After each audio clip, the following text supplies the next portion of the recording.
අම්මේ අම්මව ස්පෝන් මීට් එකේ ක්‍රියාකාරී කමිටුවට දැම්මා.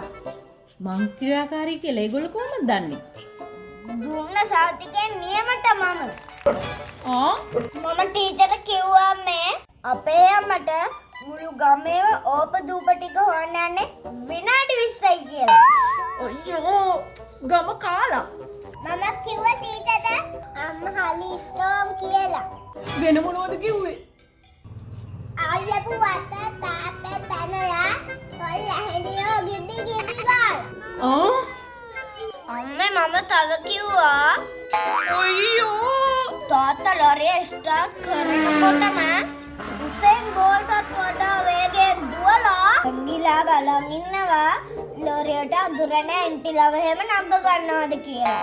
අනේ අපේ මට රෙද්දක් නම් ඉස්කෝලේ යන්න හම්බෙන්නේ.